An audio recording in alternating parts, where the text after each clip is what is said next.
Hello, and welcome back to Baby Elias's stories. We now return to Bonnie by Iris Johansen. Chapter 14. It's Joe. Catherine punched the access on her phone and turned up the volume for Gallo. What's happening? Did you find out anything at the camp? Enough. How close are you to Danner? The signs are getting fresher. We're moving fast. I'd say a few hours. That's too long. You have to get closer to him. There's too much territory, and you could lose him. What? Gallo said. We're doing the best we can. What do you mean? You have an idea where he's headed? Almost certainly. I'll give you the coordinates I know. Joe rattled off the coordinates. But this is where I am. He won't come directly here. There's a lot of wild country around here. Acres and acres. Low hills, flatlands, and a giant ridge. What ridge? Something weird. I'll send you a photo of the area I googled that's beyond the ridge I'm facing now. Those coordinates put Dana and Eve about 6 hours away from you, Catherine said. And Gallo and I are about 8 hours. You'd better be right on top of him when he gets here. We could miss him, damn it. Why? If we know the approximate... Her phone pinged, and she cut over to look at the topographical photo Joe had sent her. Holy shit. She showed the photo to Gallo, then cut back to the call from Joe. It looks like the Grand Canyon. Not nearly as grand, much smaller. But it's wild enough to cause us a problem. If that's where he's taken Eve, we could wander around there and not find them until it's too late. Like I told you, that area is only one part of the area he could be headed for. There's too wide a choice. Check Danner's exact projected destination from where you are now. He should have to commit very soon. A Grand Canyon in Georgia? Catherine asked. Have you ever heard of it, Joe? I have a vague memory, Joe said. I've never seen it. It's one of the natural oddities that appeal to some tourists. And how much territory are we going to have to worry about? Surrounding hills, flatlands, too much. It's enough to be fatal to Eve if we're not close enough. We have to narrow it down. We'll be right behind him. Call me, Joe said curtly. He hung up. Catherine flipped back to the Google overview. This isn't good enough for anything. I'll call Venable and see if he can get a satellite image of the canyon and surrounding area, so we'll have an accurate map. She started to dial. After that, we've got to get moving. She could feel the blood pumping through her. She could feel the blood pumping through her veins as the adrenaline surged. At last, they had a chance to get ahead of the bastard. We made up a lot of the distance between us in the last few hours. We can... Gallo was shaking his head. What's wrong? We can do it. I don't doubt you for a minute. You can move mountains, or at least a minor Grand Canyon, he said. But we might catch up with him just a little too late. We can't afford to do that. Her gaze was narrowed on his face. What are you suggesting, Gallo? I'm suggesting you go after Danner alone. I'll cut back straight east until I get to a farm or ranch and borrow a vehicle and take off on the nearest highway or road that will take me to this canyon. I'll be much faster than you on foot. As soon as he gets close enough to the canyon area so that you can see where he's heading, you call me and I'll be there to meet him. He tilted his head. Much more practical. She thought about it for him. She thought about it from all angles. Yes, she said, slowly. Then I'll take off. He started to turn, then whirled back to her. Don't try to get him by yourself, Catherine. Wait until we get to the canyon. It would be questionable whether I'd even be able to reach him by the time he gets to the canyon area. I doubt if I'd be able to get ahead and ambush him. But you'd do it if you got the chance. He shook his head. Call me. Let me help you, damn it. She gazed at him for a moment. I'll call you, and Joe. His lips twisted. Because you still don't trust me? No, I don't, she said bluntly. No one knows how you're going to react until the moment you see Ted Danner. Not even you, Gallo. She turned her back on him. I'll see you at the canyon. She could feel his gaze on her back until she turned the curve in the path. What did he expect? She would not tell him that she trusted him. She had eyes and a brain and the experience to know that nostalgia from the past could twist motives and emotions in the present. She would not be anything but honest with him. But for that brief instant, she had wanted to tell him what he wanted to hear. Forget it.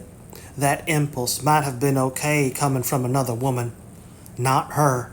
Her entire life had been based on being totally herself and not giving one bit of that self away to anyone to buy affection or respect or a haven from fear. It didn't matter that Gallo had an effect on her that was both powerful and unusual. She would fight to give him a chance. She would stand beside him and fight the enemy, if he realized who that enemy was. She had been trying hard not to think how she would feel if someone she loved suddenly became the enemy. That would be strange. She loved so few people in this world. Her son, Luke, Hu Chang, who had been friend and teacher. Eve. Why was she thinking about this? She had a job to do. If Gallo held any resentment that she could not lie to him, then he could deal with it. She had another problem to deal with. How fast could she get to Danner and Eve? And how could she take Danner out when she got there?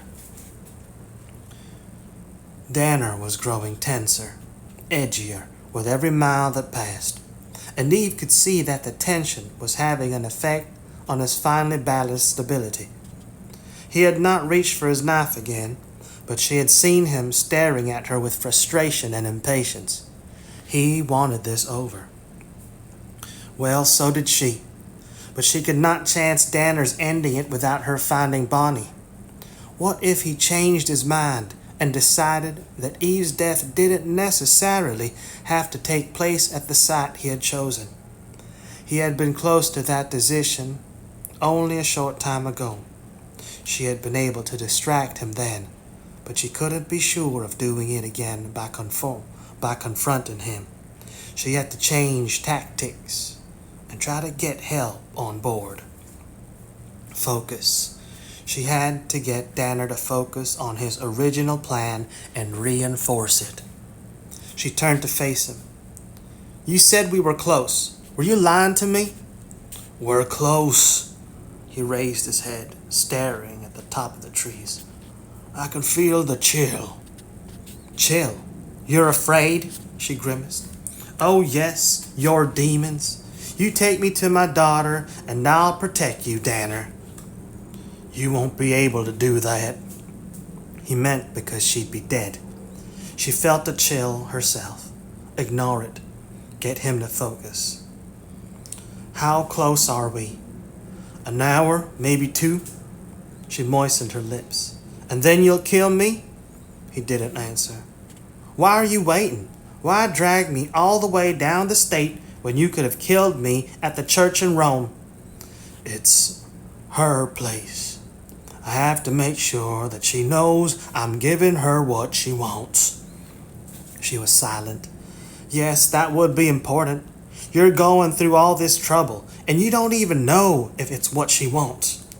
I don't know whether it makes a difference if I wait. She had thought that was the direction in which he was leaning. It would make a difference. How do you know? She's my daughter. You said that you saw us together and that you knew we were close.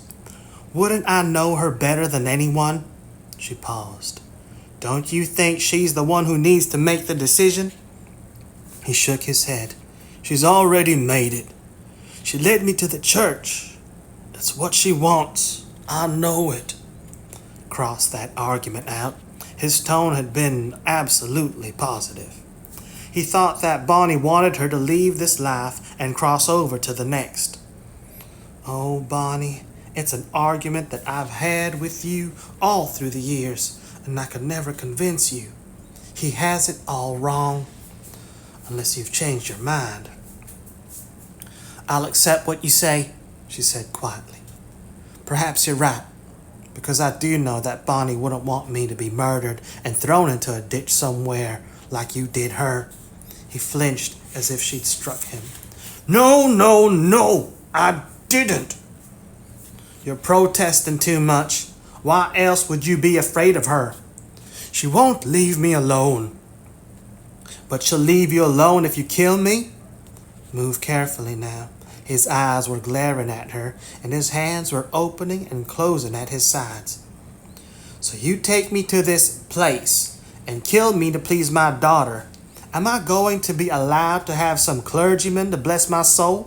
What about calling your friend, Father Barnabas? No, he said hoarsely. No help to send my soul to heaven? Bonnie wouldn't like that. Then what about letting me call the man I love to say goodbye? Joe and Bonnie have grown very close through the years. She wouldn't be pleased that you deny me that final solace. You're trying to trick me. You could listen to the conversation. I deserve to say goodbye. A short conversation. Then I won't ask anything else of you. What harm would it do? You're taking everything else from me. Let me say goodbye. She stared into his eyes. If you do, I'll tell Bonnie that you were kind to me and that you let me go with gentleness. His expression was tormented. Then he spun her around and gave her a push up the trail.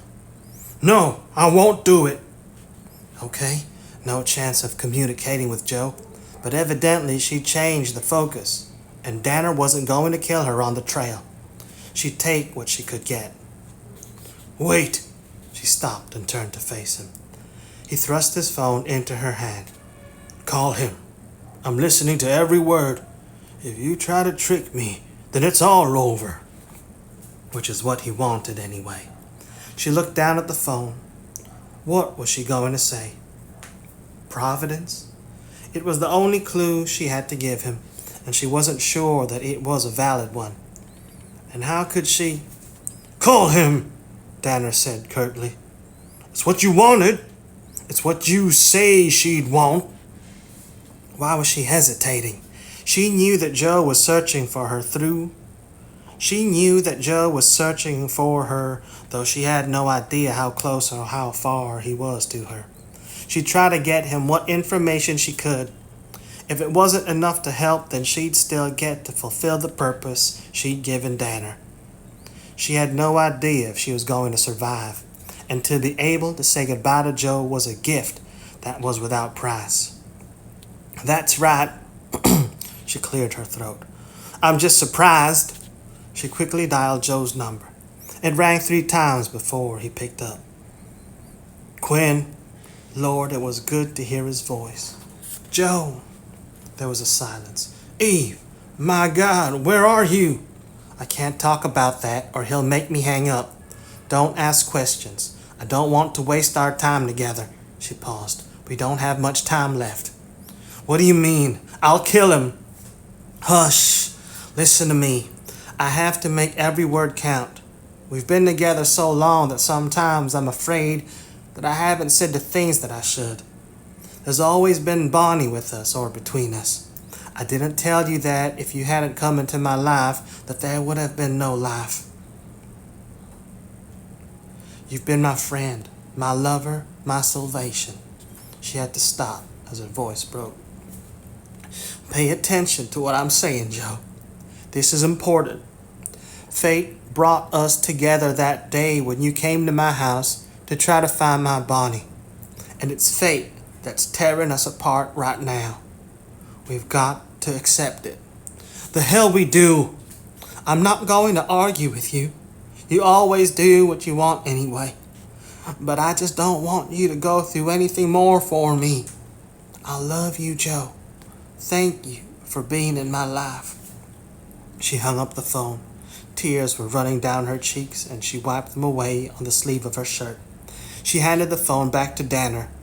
Had he caught the word she had slid into the conversation? It had been subtle. Maybe too subtle for Joe, too. Danner was studying her face. You do love him. You didn't love John like that. His expression was thoughtful, almost sad, and completely without that hint of vague disorientation that seemed to come and go. In that moment, he reminded Eve of the man she'd met when Bonnie had first been born. No, he didn't love me. You have to be a grown-up to know what love's about. We were just kids. She drew a deep breath. Thank you for letting me talk to him. I'm ready to go to Bonnie now. He didn't move. I have to do it. I can't let you go. I know you can't. She met his gaze. But we made a bargain, and I've kept my end of it. I think you've been having second thoughts, and you can't do that. It's your demons that are making you think those thoughts. You take me to Bonnie, and when we get there, you tell me everything. That's how it has to be. Do you understand, Danner? He reached out and gently touched her tear-wet cheek. I have to do it, Eve. Then he turned and moved through the brush. Joe drew a deep breath as he savagely punched the button to disconnect the call. He felt angry and helpless, and he wanted to tear the phone apart. Joe? Father Barnabas was gazing at him across the campfire. Eve. Yes, he had to think. But he was so torn up inside that he was having to try to calm down and try to be objective. Objective? Hell no. Danner let her make the call. It was a goodbye, have a nice life call. I'm going to kill him, and there's no way you're going to stop me, Father. No, that has to come from you. He glanced at Ben, sleeping a few yards away. You made him a promise. I said I'd try. I didn't say. He closed his eyes. I'm ready to explode. I can't let him do this to me. I have to go over what she said. Eve's smart and wouldn't have wasted time just to tell me goodbye. Was it a waste? The priest said gently. Eve's voice telling him she loved him, telling him that their life together had given meaning to hers. God, no. He opened his eyes. But she would still have concentrated on finding a way to beat Danner if there was a way. She tried to tell me where she was or where she was going. He grabbed his notebook from his pocket. Give me a minute. I want to put down everything she said word for word and see if I can see anything. You've been my friend, my lover, my salvation. His hand was shaking as he wrote. Steady it. Don't think of those words that meant so much. Eve, who meant more than life. Search for something else. Anything? Father Barnabas asked. Nothing. But there has to be. He stopped. Maybe. Here she said for me to pay attention. That was important. Fate brought us together that day when you came to my house to try to find my Bonnie. And it's fate that's tearing us apart now. We've got to accept it. Accept what? Accept fate. That may be the key word. Lord, he was reaching. But he was desperate, damn it. But to unlock what door? The priest asked. I don't know. Okay, clear his mind of emotion and think coolly and analytically. Probe deeper. Investigate. He grabbed his iPhone and pulled up the dictionary app. Meaning of fate. Destiny, fortune, chance, providence, luck. He called Catherine. Did you get Venable to zero in closer on that entire ridge area? Yes, it just came in. Give me the names of towns or tourist sites anywhere near it. Narrow it down. What are you looking for? Fate. She was silent. No fate. America's Lumpkin, Providence, Eupholia. Providence? His heart was pounding as he glanced down at his thesaurus list. I think that's it. What? I'd bet that Danner will be taking her to Providence. Why? On what authority? Eve, she inhaled sharply. You talked to her. She got Danner to let her call and say goodbye. Shit. Yes, but she's still alive and we know where she's going. Maybe. I don't need skepticism, Catherine. I've got to believe that's what she was trying to tell me. And I hope you're right. I just pulled up the info on Providence. It's your Grand Canyon area. Providence National Park. That's a sizable acreage, and it can be entered from any number of directions. If we don't get to him before he gets to it, we're going to have a hell of a time. I'll keep after Danner and hope to get a visual on him before or when he enters the canyon, so I can call you and let you know an approximate location. She paused. And I'll call Gallo and tell him that they're probably heading for Providence. Carl? He's not with you? No, we split up. He was going to find a car or truck and drive to the area you told us about. He called me an hour ago and told me that he'd run across a farmer at an apple farm who sold him a dilapidated old Buick. It runs anyway, and he's on the highway. I'll let him know that you've zeroed in on an approximate location. No. Yes. We may need his help if we have to try to intercede with Danner to get Eve away from him. Danner still has affection for him.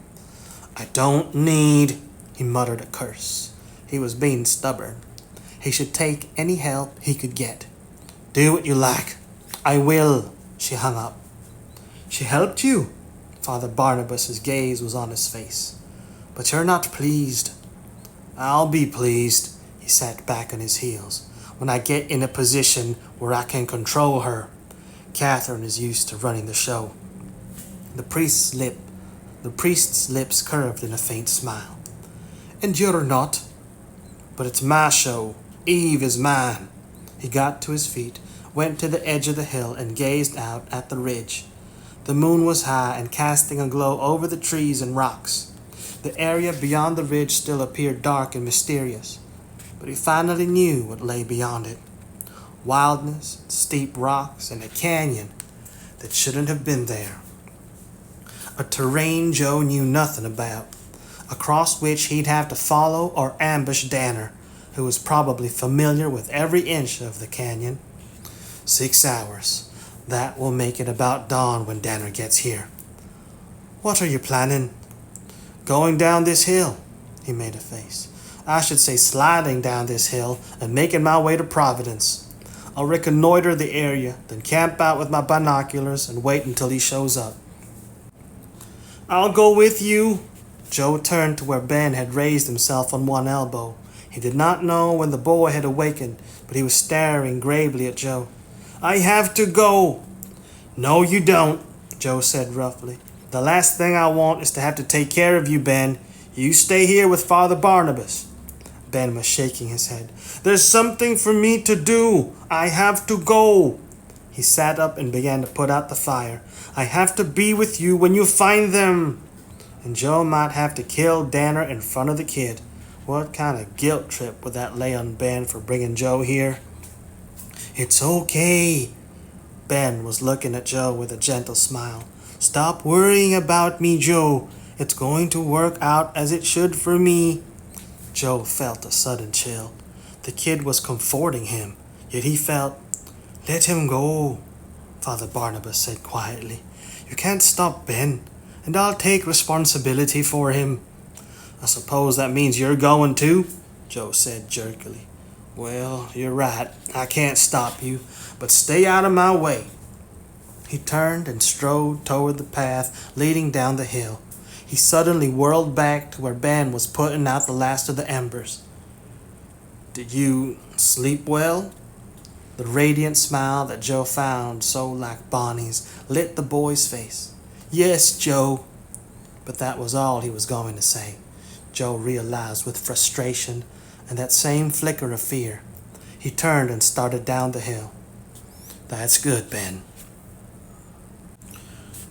Providence? Gallo repeated, his grasp tightening on the phone. It's possible, but not a sure thing, Catherine. Joe doesn't care that it's not carved in stone, Catherine said. It's all we have, and he intends to go for it. You make up your mind what you're going to do. I'm close to Dana, but I may not be able to verify his precise destination until the last hour or so. By that time, you may not have time to position yourself," she added without expression. "It might all be over by the time you get there." "You think I want that?" "I didn't say that. Call me from wherever you decide to enter the canyon." She hung up. Gallo pressed the disconnect. He wasn't angry with Catherine's suspicions. She had every right to doubt him. He had been fighting with everything within him to find a way to absolve his uncle of blame. But he couldn't sacrifice Eve on the altar of his love for Ted Danner. He couldn't forgive Ted if he'd killed Bonnie. And he could only prove himself by acts, not words. Providence. The old Buick didn't have a GPS, so he had to access his phone. He dialed it into the apps. Do something. Anything. Ever since he'd gotten on the highway, he'd been bombarded by thoughts and memories of his Uncle Ted. His friend, his family, the first person who taught him to trust in a world that was devoid of it. Eve, Bonnie. How had the three people he loved become entangled in this nightmare that was tearing him apart? It had happened, and now he must deal with it. His eyes were stinging as he checked the directions for Providence. "Any sign?" Father Barnabas asked. Joe lowered the infrared binoculars. Nothing. It was not dawn yet, but that shouldn't have prevented him from seeing signs of life. They were inside the canyon area, and he could scan the area immediately outside. But it wasn't as if there was a fence to seal off the canyon. The surrounding area was as porous as Catherine had said, and there were thickets of trees that could shelter any interloper, damn it. All he could do was keep a constant vigil and hope that Catherine could notify him when Danner approached. If she had even been able to get close enough to Danner to give him that information, she would have had to escalate her speed, then make a constant observation, and then make constant observations once she was within sight of Danner and Eve. He lifted his binoculars again. Nothing. Come on, Catherine. He glanced at Ben, who was sitting on the ground beside him. The boy was calm and hadn't said a word since they left the hill. "Okay." Ben nodded, but didn't look at him. "She's near, Joe." He stiffened. "Who's near? Eve?" Ben shook his head. And Joe wasn't going to delve any deeper. Eve was the only one he had to worry about at the moment. He scanned the thickets. His phone rang. "Thank God, Catherine." "Do you have a visual on them?" she asked. "No. What the hell are you talking about?" "They're in the canyon. They have to be. I finally caught sight of them 15 minutes ago. They were on the trail outside the park, and a few minutes later they disappeared." He muttered a curse. "We're watching the area. I haven't caught a glimpse of them." "What were their coordinates when you lost them?" As she read them off, he checked them on the GPS. "That's 20 minutes north of here, toward the ridge. He didn't come all the way down to the main Providence area. It's high country." He jumped to his feet. "I'm on my way." "I'm following his trail from where he entered the canyon," Catherine said. "I'll call you if I spot him." Shit, Joe thought. 20 minutes. Too long. Panic. "Joe!" He didn't pay attention to the priest's shout as he started to run. 20 minutes. Who knew what could happen in that time? "Eve!"